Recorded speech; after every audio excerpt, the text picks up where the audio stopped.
All right, Joel, thank you so much for being here, my friend. I'm excited to have you on the podcast. Like I said when we were pre-recording, the topic that I want to really talk about with you today is intuition. And you're someone that knows a little bit about intuition, wrote the book on it, if you will.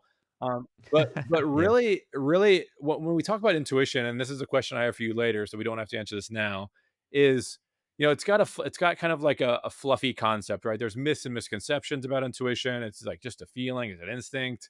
All these things, but you've actually put like hard science behind it, done research with teams of people to like really understand the ins and outs of intuition. So today I'd love to like dive into that with you, get the audience the wisdom that's in your mind. And really grateful for you being here, my friend. So thank you for joining us today on Unlocked. Oh, my pleasure, Phil. Thanks for having me. It's awesome. Yeah, it's a big topic. It's a great topic. Um, and yeah, I always throw this out at the beginning that I have I'm a scientist and neuroscientist, so I have a very specific definition of intuition and one that we've honed in the lab to help the science around intuition, but also, like in the book, to build a practical guide to help people make better decisions.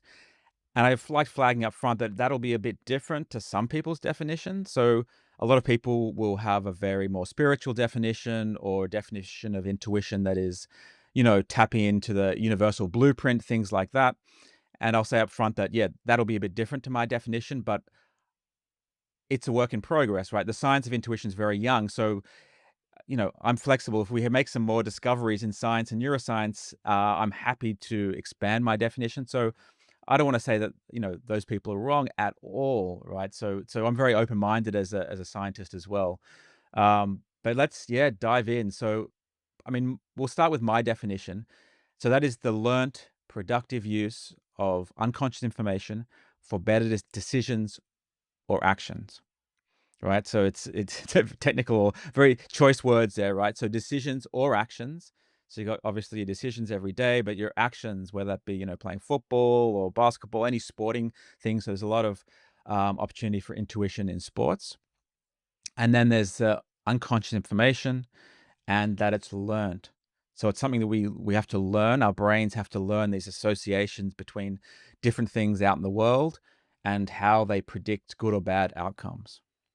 I love that. So my journey, yeah, thank you. Yeah. My my journey into intuition really started about a decade ago in the lab where we have this approach in my lab where we attack, like you said, intuition is kind of for a lot of people a fluffy concept or hard, nebulous and hard to define, but we wanted to develop a way to measure it in the lab objectively and reliably in a way that wasn't based on interviews or questionnaires. And so I won't go into the nerdy details of how we did that, but we found a way to basically get emotional information into people's brains unconsciously. And then we could sort of track how people could use that unconscious information to improve their decisions. And we could see that learning and track it over time as it got better and better. Wow. So that's about a decade ago, and then we've been doing other experiments in the meantime. But then over that decade, I've sort of been thinking deeply about a framework for how we could model and understand intuition, and that's where the book came out of that, and these 5 rules that I go through in the book of how to know when you can trust your intuition, when to use it, when not to use it.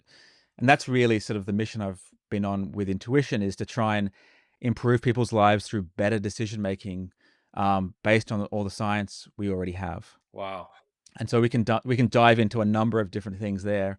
Um, Yeah, let's so let me unpack. Yeah. let me interrupt you for a second, Joel, because I want to ask you a question too about um like one kind of like your journey, because I want to like that you said about 10 years ago you stumbled into the intuition or the desire to go into intuition.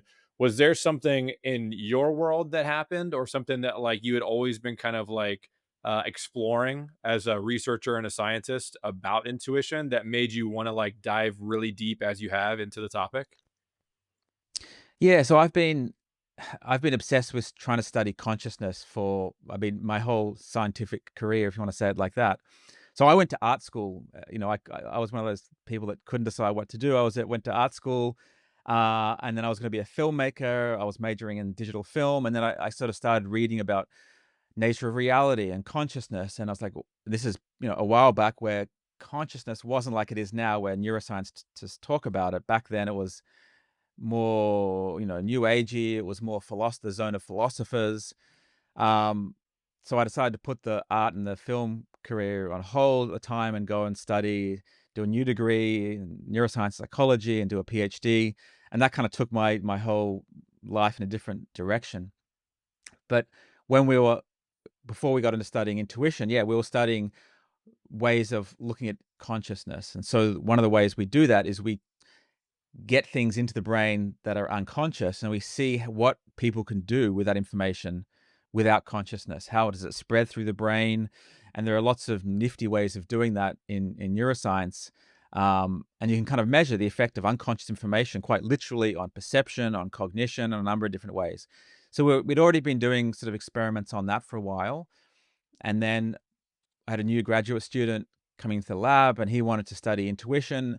And the typical way would be questionnaires or studying people that, play chess.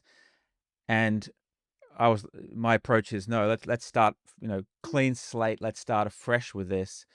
Let's break down the basics of what intuition is and then figure out a new way to measure it from the ground up in the lab that is, as conservative as possible, therefore to sort of bring in the neuroscience community. So that's how it started, really, with my fascination of Consciousness. trying to study consciousness, to understand it from neuroscience I perspective. love that, my friend. Thank you for sharing. And I was one of the things you said a couple of times now that I'm interested in, like picking at a little bit, is, and we can talk about this in later in more detail, but just in brief, maybe like when you talk about like the subconscious, fascinating topic, and certainly really connected to intuition. And you mentioned in those studies like finding ways to give people like this information, so and then measure the what they're doing with that new information that you're putting in. One, like, how is that happening in the study? And two, what did you find from the information that they were using? Like, what did it change in terms of like behaviors or perceptions or outlook in that study? I think that'd be really interesting to learn, just to know about. Yeah, sure. Well, we got about 4 or 5 hours. We can get through this. Yeah. So first up, we know that, yeah, unconscious information. So first up, no, before that, step back. Most of what's happening in the brain you could think of as unconscious. And there's a metaphor that neuroscientists love to use. It's the tip of the iceberg. And the little tip of the iceberg is what we're conscious of. And the bulk of that iceberg is all the unconscious stuff happening in the brain and body, right? So we're not conscious of our digestion. We don't have to think, remember to breathe or control our heart. That's all happening on autopilot. It's all just happening under the hood. But also there's a lot of other things going on under the hood, whether you think of, creative ideas that happen, you'll, be on the bus or in the shower or something, and an idea just hits you. And it seems that there's a lot of stuff happening in the background. So we know that, yeah, one of the, if we get unconscious information into the brain, that will change perception. It'll change how you perceive things, the colors, the shapes, subtly, but in ways that are really clear that we can understand. We can also prime people. That's another interesting way. So I could talk about, we could have a conversation about money and things like that. And then I could say the word bank, and you're going to think of a money bank where you put your money. Whereas if we'd been talking about, I don't know, kayaking in a river, and I said bank, you would have thought of a river bank. You would have imagined a river and the bank. So that's like a simple way to think about priming. So we can do unconscious priming and see how that influences the way people process information.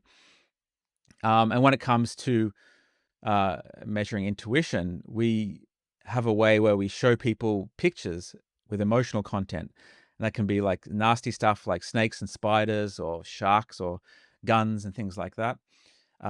Like things that drive emotion. And we can show that to one eye, and then we can flash bright colors in the other eye.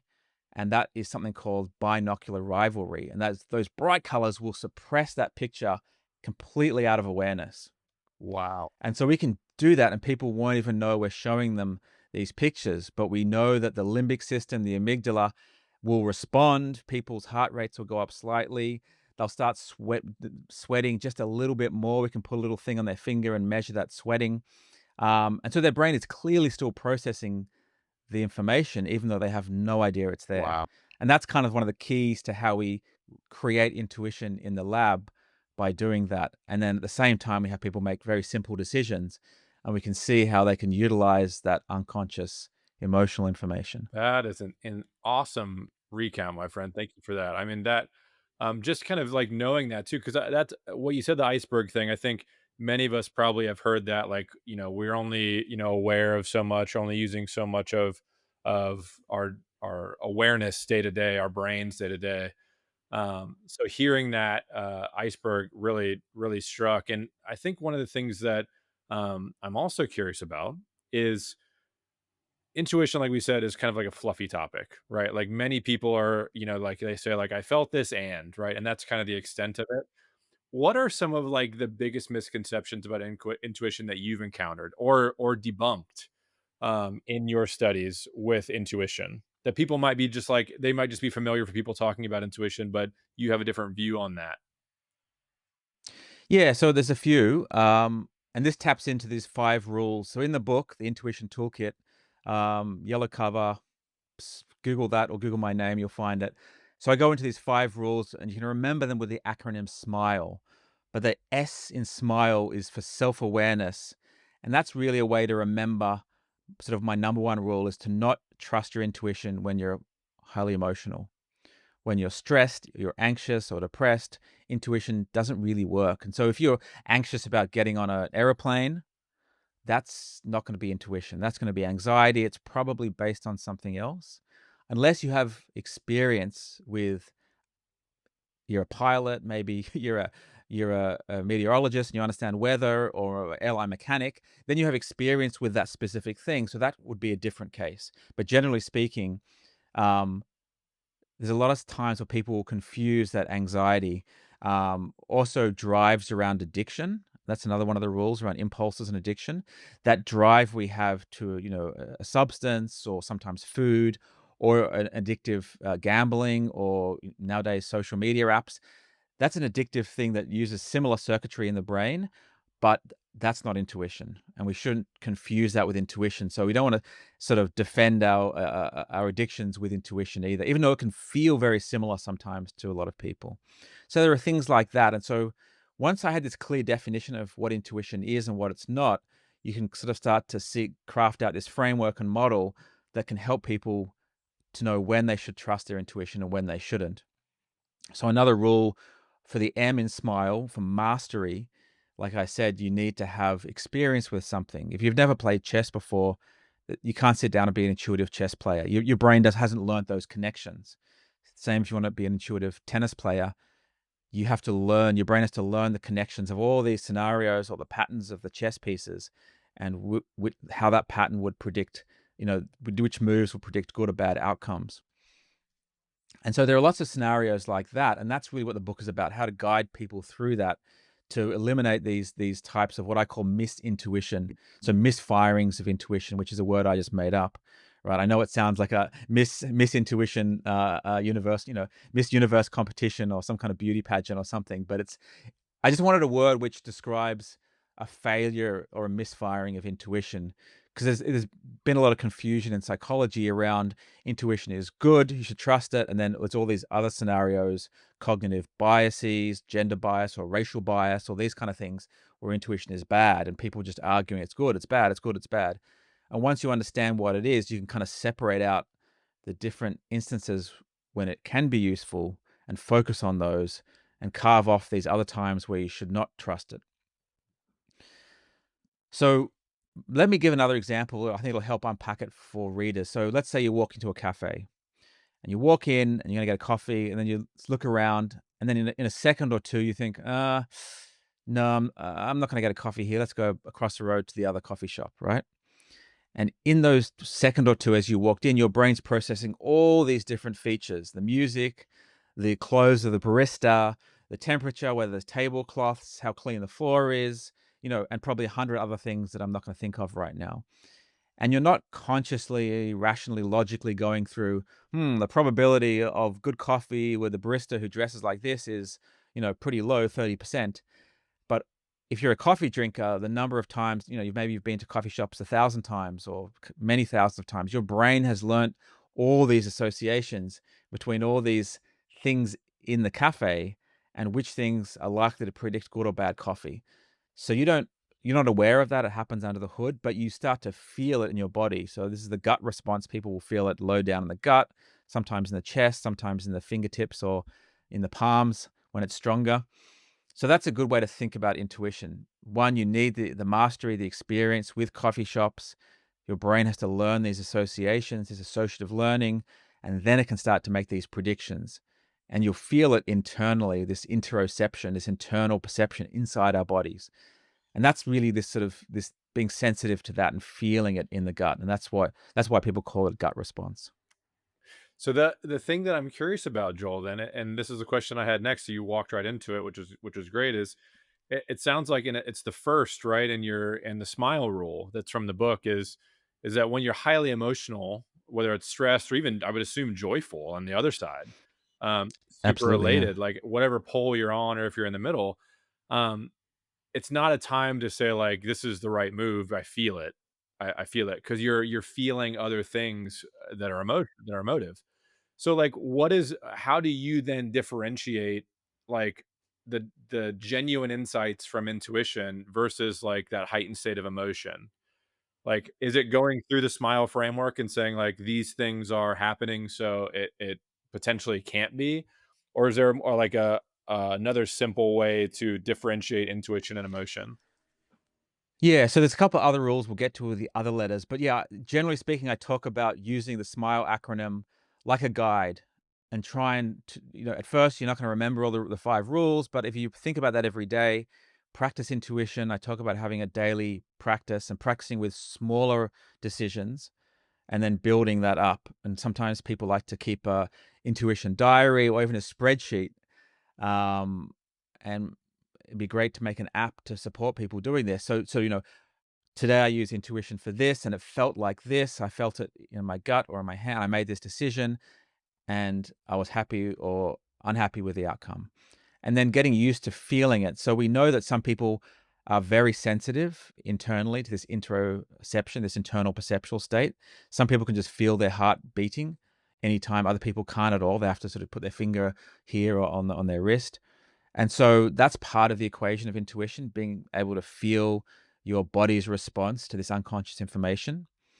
So practicing that as a daily thing. So we can go back specifically to this sort of the emotion, the stress, the anxiety. And you're absolutely right. If you just fallen in love, you just won just won a large sum of money, you're going to be on top of the world, right? Everything's going to be fantastic, and that's going to mess up your intuition as well. So humans aren't great at knowing where a feeling comes from. There's these famous studies in psychology where the original one was they were on this two bridges, a very wide and stable bridge that's quite low to the ground, and a really high rickety bridge, which is like one of those wire bridges, and it's all wobbly. And they had people, they had a attractive female on the bridge asking men to write a short story, and they did a couple of things. And then basically, when they're on the rickety bridge, they to cut the story short, they write quite loving and sexually. They feel attracted to the woman, and they give the guys a sort of fake phone number, and they tend to call up. On the lowdown bridge where it's all safe, that doesn't happen. And in the book, I talk about a first date I went on many years ago, where we did one of those indoor rock climbing gyms, and it was same thing happened. We hit it off. It was fantastic chemistry. And then we met up again, in a restaurant, and the chemistry just wasn't there. And again after, and it wasn't there. And so, in other words, humans is really bad. We confuse, we're feeling the adrenaline from the bridge or the rock climbing, and we confuse that with the adrenaline, the excitement coming from our reaction to the other person. Right, and reality TV is great at hacking this and using it to get their the people on the Bachelor and Bachelorette shows to get them feeling all this emotion, and they confuse it with where it comes from. So the rule there is, yeah, if you're feeling anxious, stressed, or elated, then don't use your intuition. Hold off on the intuition. Either try and do some things to bring your state back down to baseline, some meditations, some breathing exercises. There's a number of different things you can do. Then when you think you're back down to baseline, then use intuition or just use a rational decision-making strategy, right? And the key to that really is emotional awareness, and part of that emotional intelligence piece that I know you're aware of. And so, if you're not, if you don't have good emotional awareness, you won't even know when you're stressed or anxious or angry. And so the part of that is learning to tap into yourself and know when you're highly aroused, and so you can then do something about it before you use your intuition. Wow.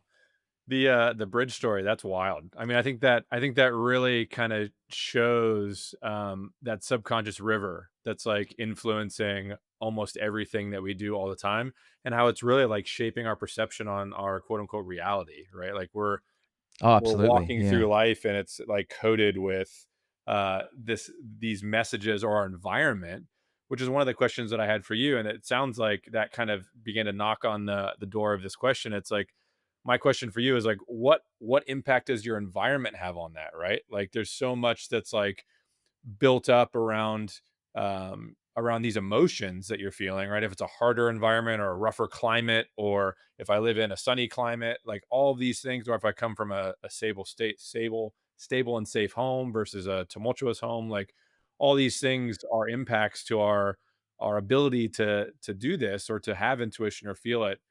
What impact on our environment, or does our environment have on our intuition?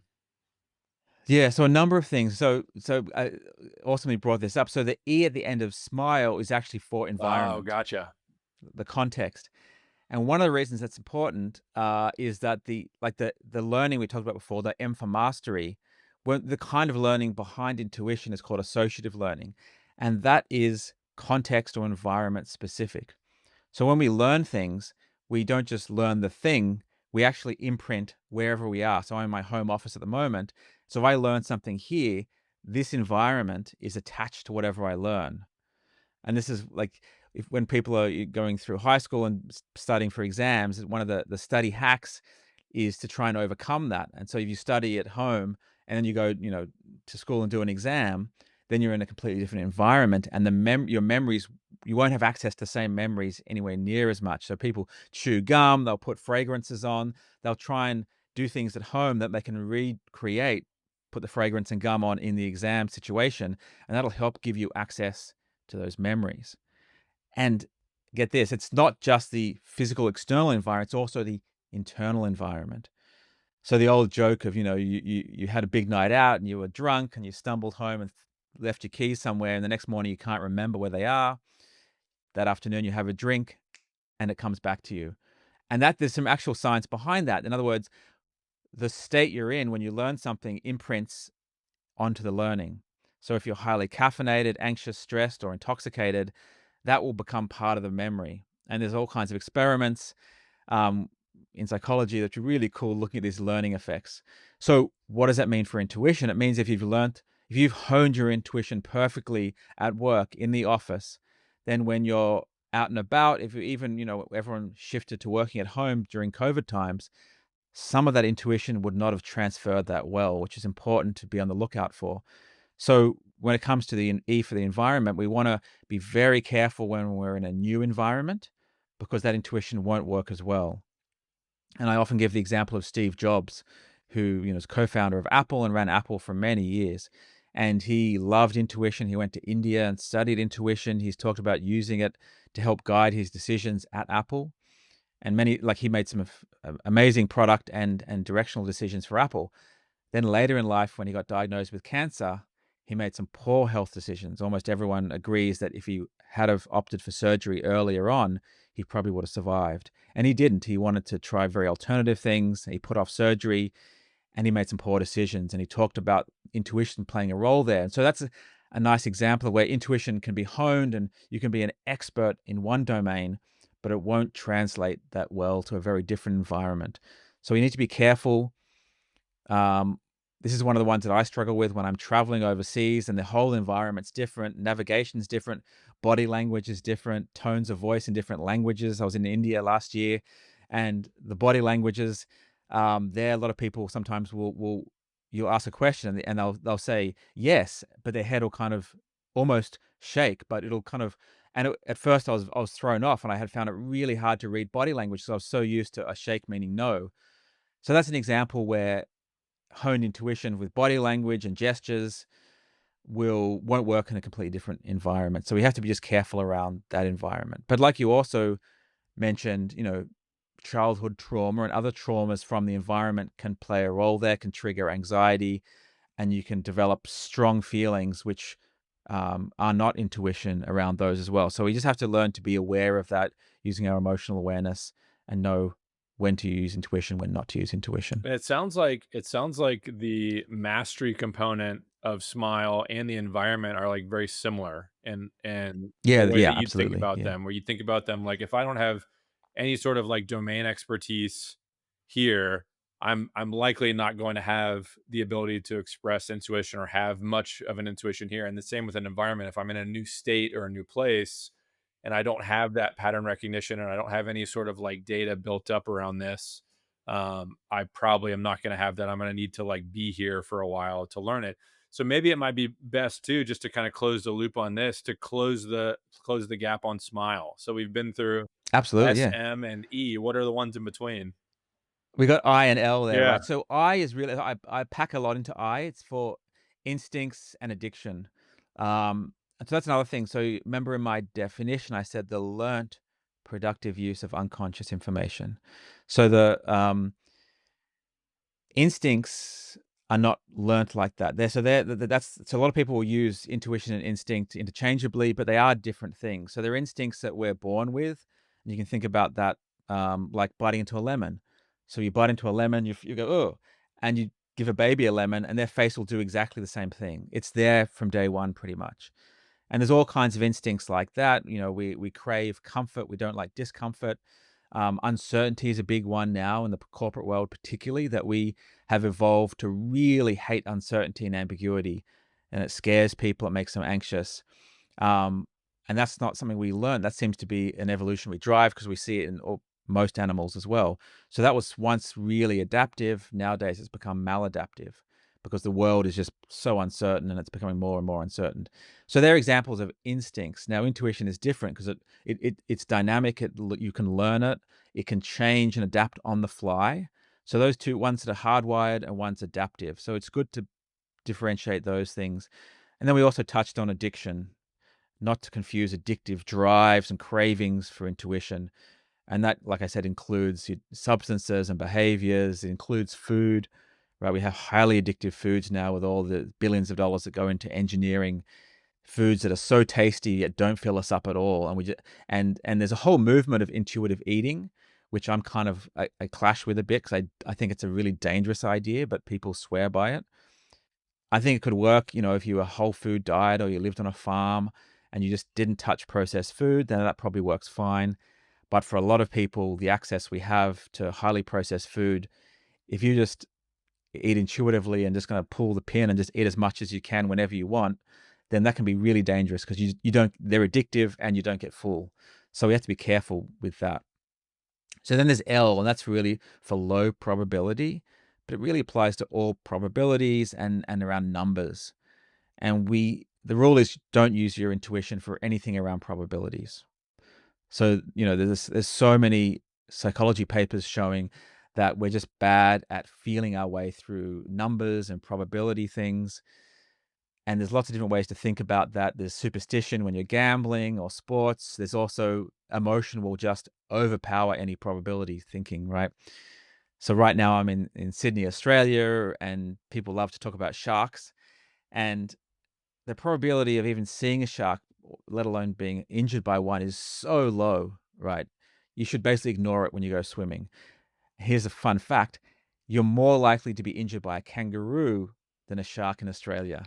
You like that? Um, right? But no one worries about being scared of kangaroos. And you can look at the probabilities. You can go, oh, absolutely, I shouldn't be worried about sharks. You're swimming out in the ocean and you start thinking about sharks, bang, the emotions there. You're imagining the Jaws music, the shark. Who cares? You don't care about the probabilities. You're getting out of the water. So that's another example where we just don't feel the probabilities. We feel the emotions about things that are easy to imagine. Um, so the take home rule is just not to use intuition for anything around probabilities, low probabilities. We can't feel the relationship between, smoking and cancer or temperature one day and climate change. Like we can't feel these things. So we shouldn't try and use intuition for any of those. And some cognitive biases will come in there as well. So they're not intuition either. So that sort of really rounds out the 5 rules, the SMILE acronym from the Intuition Toolkit. Yeah, so I think that's like a guide. My idea was it was a guide that we could absorb and get in the habit of. Once you're familiar with all those things, they become second nature and very automatic, and people can really hone and give them the best chance of using intuition in a productive way they can trust. I love it. Thank you for those definitions, and, I have a lot of thoughts. I'm gonna try to wrangle these in. Yeah. Yeah, No, let's do it. Yeah. I mean, you can see too, especially as you're educating myself and everybody listening, to this podcast, educating us on, like, a lot of things that we experience every day that we kinda take for granted that, is using a lot of these tactics. You mentioned, like, applications and, products and things like that. Certainly advertising, media, things like that are really, like, kind of playing into these things. So it's just something that I'm thinking about, especially with children, and, like, keeping them kind of aligned to things, and adding context where otherwise context might not be available. So that's one area. We don't need to go too much into that, because I'm actually more curious about, um, the measurement of this, right? So you mentioned, like, we're putting things into people's minds in these controlled studies, the way that we're giving them those thoughts, how you can start to measure some of their, like, bio responses, sweating, heart rate, etc. The one thing that I'm interested and curious about is, what's actually happening in our brain when we have, like, a heightened intuitive state, like when something is intuitive. Like, what did you find anything in that? I'm sure the answer is yes. That's happening in our brains when we're actually experiencing intuition. Yeah, so the best way to think about the whole what we think is going on and the mechanism of this in the brain and body, uh, is like this this learning. So you go into the cafe and all these different things trigger all this past learning, and it triggers, in that case, it's not a highly, it's not a strong response. Um, so I think interesting thing with learning is the stronger the emotional consequences, the faster the learning. So it might be sometimes it might be if you meet someone on the street and you get the heebie-jeebies and there's something you're just like, oh, that can be a very much stronger reaction than going to a cafe. And so, as a product of all this past learning, your brain is getting triggers like red flags or green flags, yes or no, positive or negative. And that those things are triggering the emotional parts of your brain, this limbic system, which is this lizard brain part, sort of underneath the cerebral cortex, and the amygdala. That is an area that people may have heard of, which is this anger, emotional part of the brain. So those parts of the brain are becoming active, and they're driving bodily changes. So this is one of the cool things that we know, that your body will still react to things that you don't know about, which is a funny way to it's a kind of a weird way to say it, but so you can be completely it can be unconscious, you have no conscious awareness, in this case in the lab, of like a picture that I'm suppressing outside of conscious awareness. But your limbic system and your amygdala will still react, and that will cause your heart rate to go up. It'll cause this skin, you'll sweat a bit more as you get more aroused. So your body's responding to this, and you'll have no idea it's happening. So a nice way to think of this is that your brain responds, then your body responds to that, and then your conscious you, if you like, is learning to feel the body's response to the unconscious neural activity in your brain. And that's this interoception thing. And that's, again, the gut response. People tend to feel it in their gut. You've met someone, they're freaking you out. You don't want to, you don't trust them, and you'll feel this sort of this strong intuitive thing that no, a negative, fear, danger, stay away from that person. Or you're walking home at nighttime, someone's walking behind you, this kind of thing. So that's sort of the chain of events. Um, yeah, so your body can access things that you can't. And this also is the case for actions, your motor cortex, so movements in sport. So there are these amazing experiments, and I go through one in the book where an individual had, unfortunately, had some brain damage from carbon dioxide poisoning. And this is back in the day when you used to have these gas heaters inside the bathroom, and it was giving off all this carbon dioxide, and she passed out. And when she came to in hospital, her vision was all messed up. She was like a Picasso painting. It was all like cut up. She could still see, but it was all like the objects was all sort of messed up a bit. And then in the subsequent weeks of testing with neurologists, they were testing her vision. And then one day they were doing a thing with a pen, and she said, "Oh, let me see that pen." And she reached out and grabbed the pen, and she grabbed it perfectly. And the doctors were like, "Wait a second, what's going on here? Let's try that again." And they tilted the pen, vertically. They said, "Now reach out and grab the pen." She reached out, grabbed the pen, no problem. And they say, "Well, tell me what you saw." And she said, "Oh, I couldn't see the pen. It was all jumbled up." And so it's an interesting case where it shows, and there's lots of other experiments subsequently that have shown this, that when we make movements, like in sport, that our movements have access, like our body, to things that we can't see. So there's a different threshold, if you like, to conscious awareness for the body and you. um, so yeah, so another way to think about intuition is just sort of learning to use your body's response to the unconscious neural activity in the emotional centers of your brain. And that, like, that's a great point that you called out too, and that's one of the things that I think maybe personally I subscribe to this, and we subscribe to this too, where that seems like it's the way in which you can tune in, where you can say, Yeah. "Oh, wow," like, because I'm not gonna be able to consciously know, like you said earlier, what's happening in my heart or my kidneys or even what's firing in my brain because I'm the last to the party. I'm the last one that is gonna know, but my way to kind of get acclimated into that is by listening to myself physically first and then emotionally. Is that the order that you would see it in? Like, your Yeah. body would respond with those, like, physical responses, and then you would have the emotion? Or Absolutely. Yeah. okay, So the emotion will start unconsciously. And of course, if it's strong enough, you're going to be aware of that emotion cognitively, right? right. But when it's more subtle, your first feeling of it, or you might notice it, is probably in the body. And that's why we have all these stories. I had some great interviews with this famous mountain climber, John Muir. I start off the book. Oh no, don't. It's in the book, not the beginning. They were summiting Everest, and he had this heavy sinking feeling, almost sick. And he said, "I'm not going to do the summit." And he a couple of other climbers down climbed with him, but two of the guys went up to the summit, and they ended up falling and they died.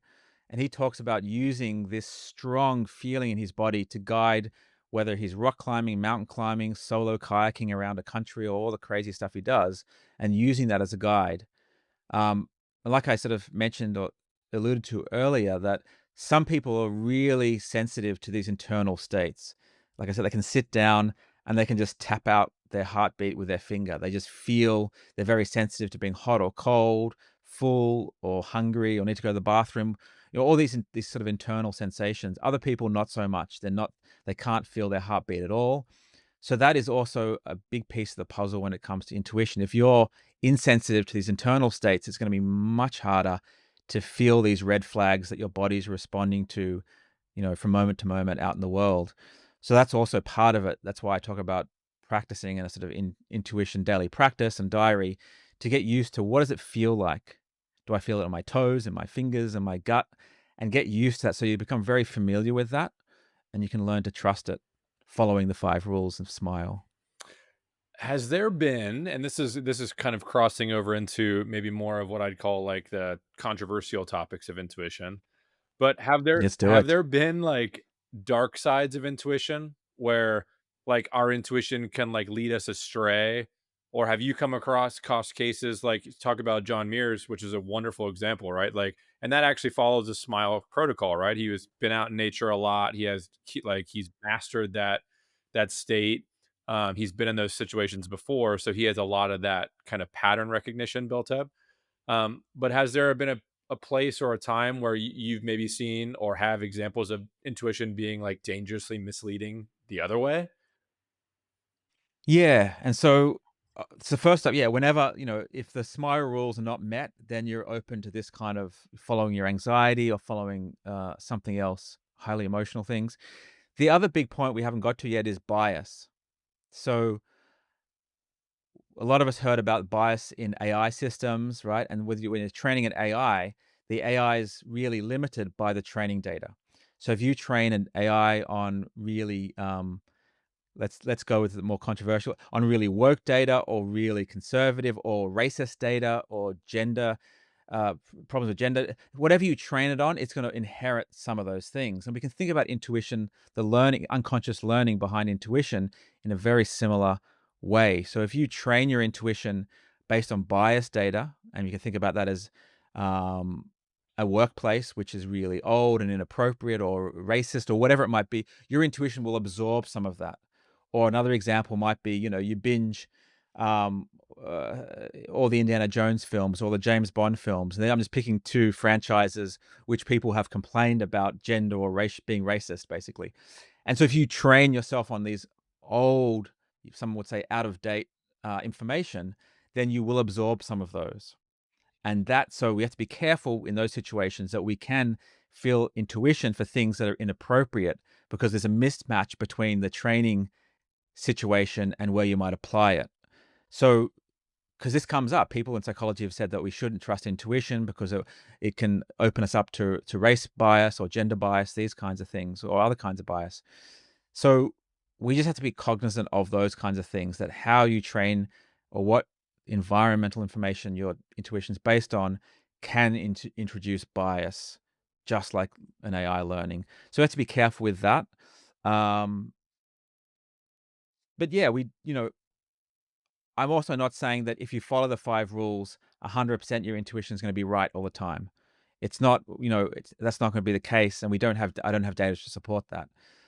It will get better over time, and I'm just trying to build a framework, um, to maximize the opportunity to make better decisions, to really optimize intuition.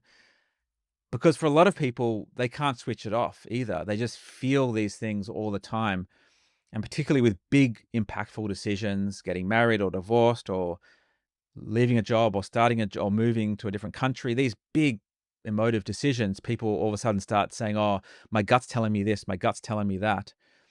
I think that can be dangerous if you haven't gotten the practice and you're not familiar with what it feels like, and you aren't practiced at differentiating stress or anxiety or other emotions and intuition. So that's why I sort of like the idea of building up that practice with smaller, less consequential decisions and moving to the big ones when you're ready.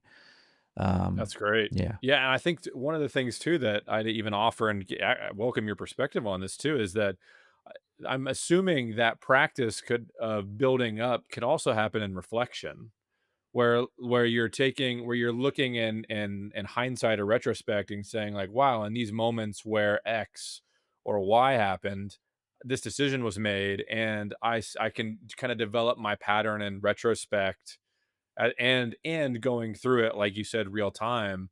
Because I tend to do that a lot with myself, where I look back on where I was 10 years ago or 20 years ago, and thinking about myself as a child and decisions that I made. And obviously, like we're developing and things are being built up there, but making some of those decisions in the domains that I was in or the spaces I was in, then that reflective exercise seems to help me a lot. But I don't know if there's any thoughts or even scientific data to that being a practice to building up your intuition, and is the use of reflection to bring that to where you are now.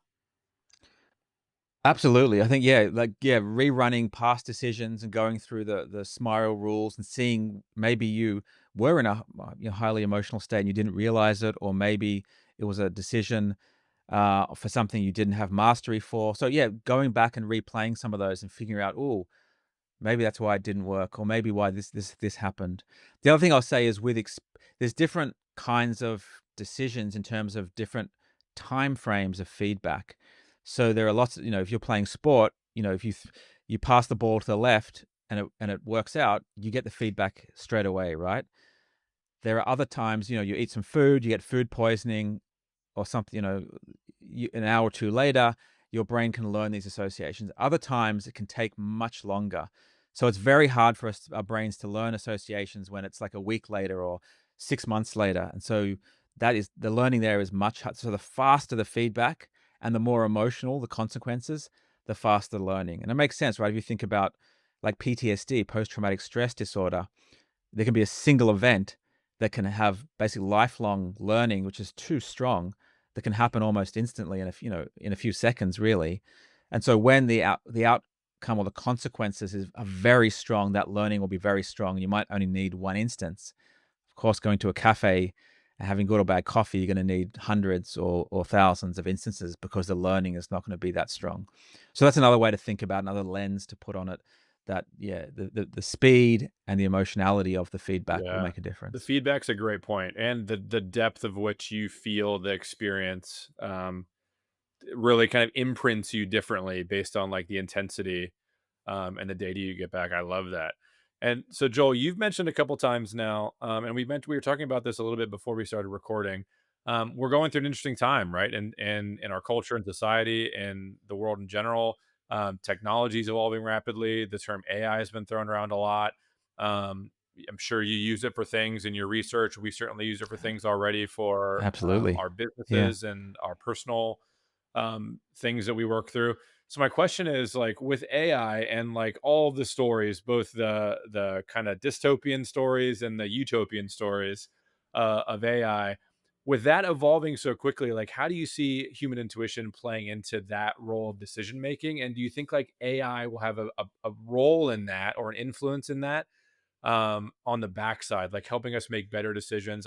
Obviously, the answer is yes, but is there any like Yeah. correlation between the two that you've thought about as you think about AI and us?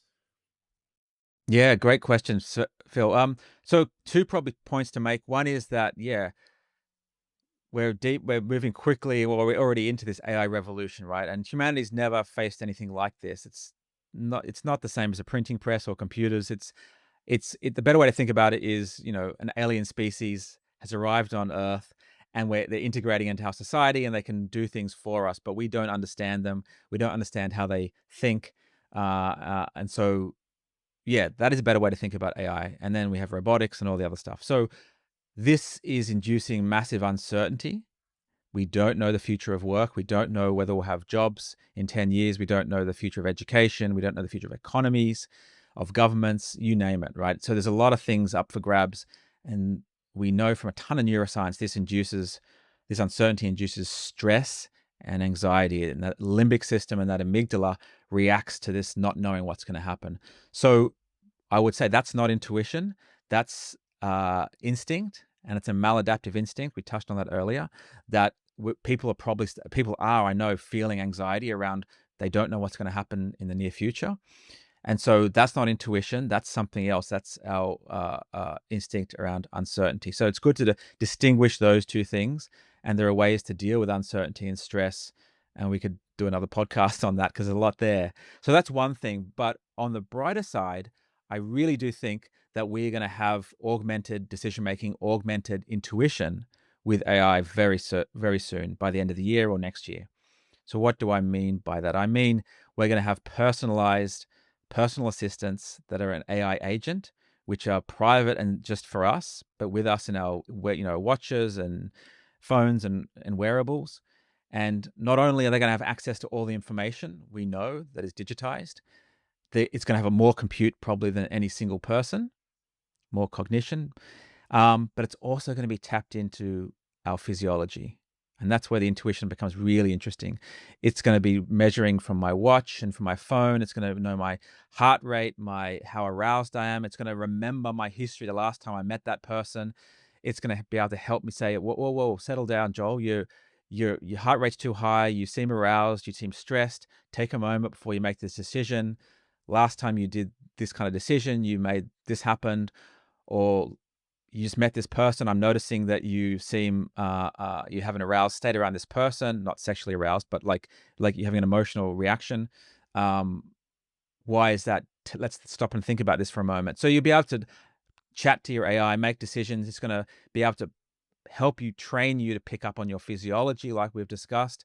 And so I'm a huge fan of that augmented decision making, and I've been talking about this with intuition, talking to large, Fortune 500 companies financial companies where financial decision making or professional judgment is a huge thing, and trying to help them use their intuition in those circles more, and then open the door to this future of augmented sort of professional decision making, which I think very soon will in real time use our physiology and AI combined there. And that's pretty exciting, especially for people that don't or can't use your intuition for whatever reason it might be or don't understand it, this will help open the door to them. It'll help them tap into their own physiology. So that's pretty cool and exciting. That is exciting. Yeah, I think I'm thinking about that too. I just got some blood work done the other day, and I told my doctor, I was like, "Yeah, like what I'm gonna do is I'm gonna go take my panels, I'm gonna put them into chat, and I'm gonna put in everything else that it already knows about me, and I'm gonna like talk to this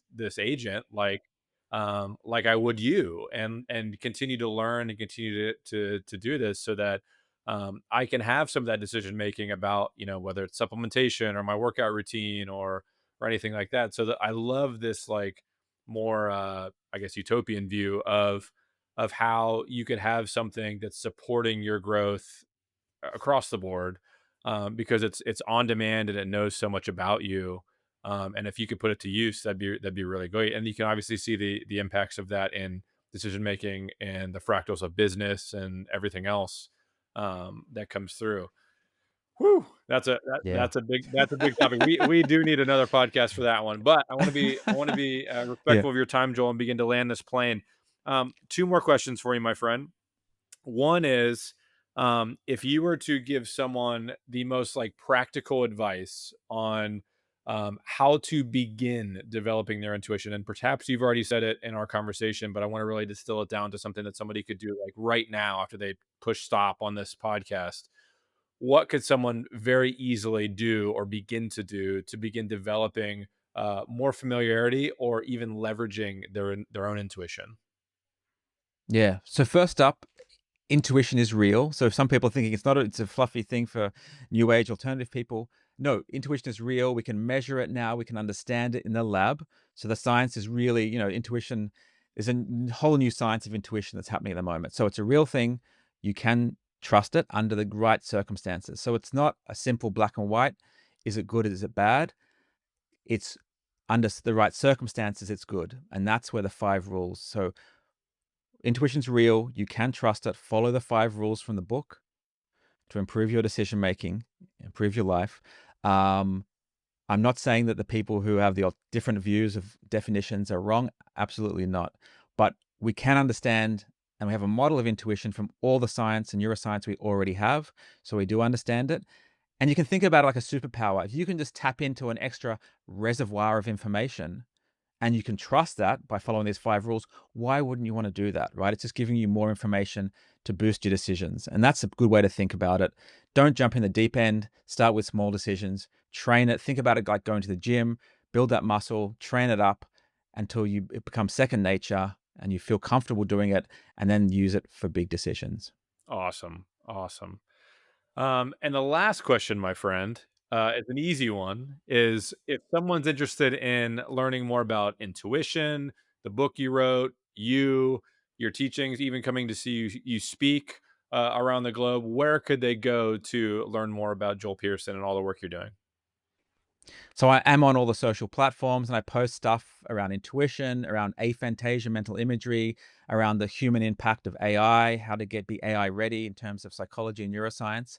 But the go-to is really profjoelpearson.com, my website. All the stuff around speaking engagements are there, the science we're doing on all these different topics. They can click through and buy the book in different parts of the world from that website. So yeah, all things Joel are on that website. Amazing, my friend. And I'll express it again. Thank you. Of much gratitude today. I've learned a ton. I'm genuinely excited and energized after this conversation. It says a lot about yourself, the work you're doing in the world, and everybody's going to learn so much by tuning into this podcast. Joel, thank you so much again for joining me and the rest of us today on Unlocked. It's been a pleasure, my friend. Oh, a pleasure. Thank you, Phil. Thanks for supporting the science and this mission. And I hope that, yeah, it can improve people's decisions, the way they combine emotion and decision making in their lives and have clarity and better decisions. So, yeah, thank you for supporting this mission. You got it, my friend.